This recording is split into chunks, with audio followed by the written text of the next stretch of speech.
Te Amowhiu, marangama. E pōhiri tiana tō rātou tipuna whare ki tōna whenua hou. Ka tino reka au. Oh. And ko te mea nui ke noho a Te Amowhiu ki runga nei. Ke kore waipuke tiana. Oh. Ka neke hia te marae o Puketāwai ko tahirau mita mai tōna tūnga o te rānei ki tēnei wāhi haumaru ake i ngā karawhiu. A tāwhiri mātea. This has been the safest spot to move to. So all of that's going to detail bringing some of the old marae up, but also rebuild a completely new complex whare. So, yeah.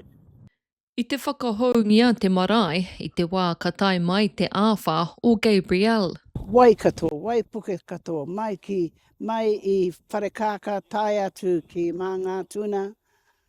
Ai. Haere pē rātu ki roto o uawa. Ko tahi ana ke te mahi hei tiaki tō rātou tipuna mō ngā rā kei tua. No te me, hei, ko nēni tēnei, hei, ko nēni Te Amowhiu, hei.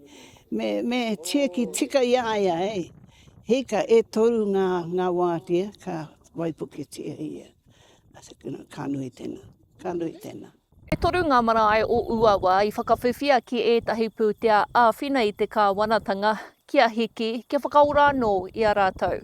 Ko tēnei o Puketāwai, ko hene mauria, me ōkuri. Waru te kaumārima aku tau, ki nāi nei.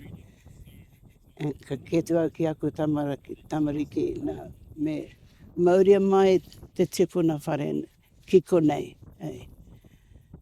Ke kite au iaia, ke e tū ana kiko nei. We hear about all these 1 in 50 year or 1 in 100 year events happening all the time now. So it's something that people need to look forward to actually getting the infrastructure done right so that we can have this last for generations, you know.